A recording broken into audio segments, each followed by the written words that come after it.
Identity can only come from within an individual. It can never be created or located. With the ending of Wano, a once-loved character in Yamato had been handled in a way that has left a sour taste in a lot of readers' mouth. And in the same vein, a once-hated character in Momonosuke has proven to have been one of the most satisfying character arcs in all of One Piece. In this video, I'll explain what Ichiro Oda did so right with one character, yet so wrong with the other, for the general fan perception to flip so drastically in a way that I've never before seen in the One Piece community. One of the major differences in how Yamato and Momonosuke are written is how Oda decided to handle their struggle with identity. Momonosuke is the son of the late would-be shogun of Wano, Kozuki Oden. Throughout his life, Oden was able to build a legacy so impressive he was able to join the Whitebeard pirates and make enough noise in the world to garner the attention of Gold D. Roger.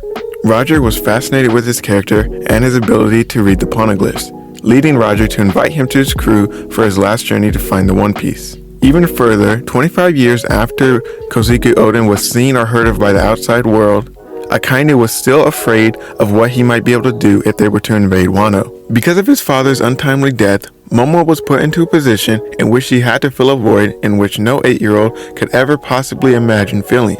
Even so, with the weight of his father's legacy and the fate of his country on his back, Momonosuke has come to prove himself as a leader and as his own person, separating himself from his father's legacy. On the other hand, you have Yamato, who's a child of Kaido, one of the most infamous pirates of his time. But as opposed to Momo, Yamato is basically unknown to the world outside of the Beast Pirates, so she doesn't have as much weight on her back or a shadow that she's expected to fill in the future. There was this sort of offhanded side comment that Kaido wanted Yamato to become the shogun of the new Onigashima, but Oda quickly showed us that was never going to be an actual option for her, as she would rather die than follow what her father wanted her to be. At first, this made me think of a character from Naruto, his son, Boruto, who has a similar story where they have a father who has an incredible legacy that's almost impossible to live up to. But again, it brought me back to where I was when comparing her to Momonosuke, where Yamato has this figure, but Boruto and Momonosuke are actively trying to surpass or fill that legacy. But it goes even further with Momonosuke, where it's not just he's trying to, it's he's expected to. Whereas this isn't really the same for Yamato, as she seems basically unbothered by these expectations her father has for her, as she'll simply refuse following any of the expectations her father has set for her. While my mind was on Naruto, I did manage to think of a great comparison to help better understand why Yamato's character arc wasn't as well received as Momonosuke's.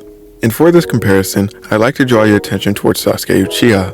Sasuke's whole life he was being controlled or manipulated away from living his life the way he wanted to, essentially having his freedom taken away from him. It's starting to sound familiar? First, it was seeking his father's approval while living in the shadow of his brother. Then, it was living and breathing for the hatred and revenge that his brother set for him with his actions and words of manipulation, but at the same time being taught the exact opposite by the Hidden Leaf Village, where he shouldn't be focused on revenge and instead be focused on becoming the best ninja he can for his village. Then to finally achieve his goal of revenge that his brother Itachi set for him, only to find out that everything he's believed up to that point was a lie being used by Itachi in the village to manipulate Sasuke's life to get the outcome that they wanted. Sasuke finds all of this out just for Obito to use Sasuke's vulnerability in a moment to get him to blindly take his revenge and anger out on the Hidden Leaf Village instead of being rational about this situation. At this point, Sasuke believes he is acting on his own free will by choosing to go against all of the people who had previously had control over him and his life. He chose the path that neither Itachi or the village wished for him to go down. And when I say chose there, it's definitely in quotations. But after finding out the truth about Itachi from Itachi himself, Sasuke is finally freed from his shackles and given the freedom to build his identity on his own. This is when he finally chooses his own path, where he's not following the village or the elders or Itachi or his father. He's choosing what he wants to do and what he thinks is right for the world. And it's not based on a partial truth this time, like Obito used to manipulate Sasuke after he killed his brother. I say all of this to show a way another mangaka was able to handle a character with a similar identity crisis to Yamato, caused by them not having the freedom to actually control their lives and destiny. For Sasuke, his freedom was limited by a more mental form of control and manipulation, whereas Yamato was physically being manipulated into staying at Onigashima with explosive shackles and Kaido consistently trying to beat her into submitting to his own goals and plans. This led to both of them trying to form their own identities by becoming or trying to become exactly what those controlling them didn't want for them. For Sasuke, this was being someone who held the village responsible for what happened with his brother and his clan. And for Yamato, it was becoming the one man to ever scar her father. A man who's haunted him for the past 20 years because he didn't get the chance to prove his strength in a fair fight. There are two major differences in these characters, one being the build-up or what actually led to the identity crisis, and for Sasuke, he had like a decade of build-up to get to his final state in his character arc where he was able to choose his own destiny, whereas Yamato had jumped in at the end of the arc where she barely got any build-up or any screen time to actually show us the struggle she had with that, specifically before she found out about Oden, and Oden is what she tried to become. But also, the overall purpose, consistency, and conviction they are written with. Because with Sasuke, you can tell it's a very clear story path that he set on, whereas Yamato, it isn't the same. It seems like Oda is kind of flip-flopping back and forth between where he actually wants to take this character. Yamato had little to no build-up before her character was introduced into the story. Mostly because up until a few chapters before she was introduced, we didn't even know about her existence. Yamato's introduction came pretty early in the Onigashima section of the Wano arc. But aside from finding out that she wanted to be Oden because she saw his execution and found his logbook, we don't really see any reason or struggle with identity for her to want to be someone else. I mean, this would have been a sufficient introduction if Oda actually decided to show us instead of telling us. Not letting the audience see the key moments in her story and character arc is a large reason people haven't responded to her story like they have with Momonosuke or even Sasuke from Naruto. There simply wasn't enough given to us to resonate with or for her to build and grow from. It's like we were just thrown into the middle of a character arc and only given a brief summary of their story, just to end without a solid resolution or even an indication on where they should be headed. Obviously, we know where she is, we know what she's doing, and what decision she made to leave her in the place that she is in Wano. But unless we're introduced to her in the story again, if we go back to Wano or Wano becomes a big part, which I think it will, and Oda uses that time to build out Yamato's character some more, I don't think Yamato is going to progress any further. Because we're at the point in the story where even when Wano does become relevant in the story again, I don't think Oda will have the time to flesh out Yamato's character in a way that would be satisfying for the readers who got excited about her in Onigashima. Another thing Oda did with Yamato is not building and following a through line for her character to go down. Obviously, there isn't just one path or road for a character to go down, and having nuance is a great way to keep a character interesting, but instead of having the different aspects of Yamato be a chance to show her nuances and struggles with her identity.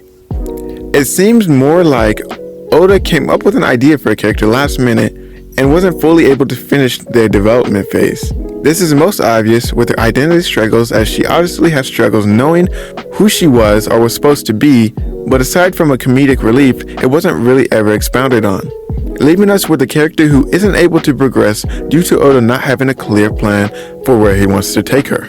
Even outside of identifying as Oden, her character has been mostly unclear with his purpose, whether it being the secret child of Kaido, a mentor or protective figure to Momonosuke, or just another ally for the alliance. Yamato just doesn't feel like she was introduced for any real particular reason, aside from her being a cool character with a cool character design.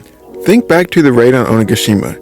Is there anything she did that couldn't have been done by someone else? Holding off Kaido for Luffy could have been done by Zoro, Marco, Kid and Killer, or even Law.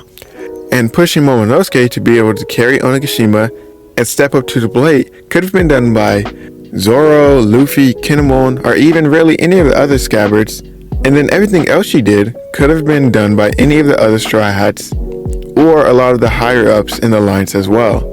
So then, why exactly was she introduced in the story now? And to be honest, we can't really know for now, because unless once Wano does become relevant again, she does become a more focal part of the story where she and her character is expounded on, I don't think we can ever know.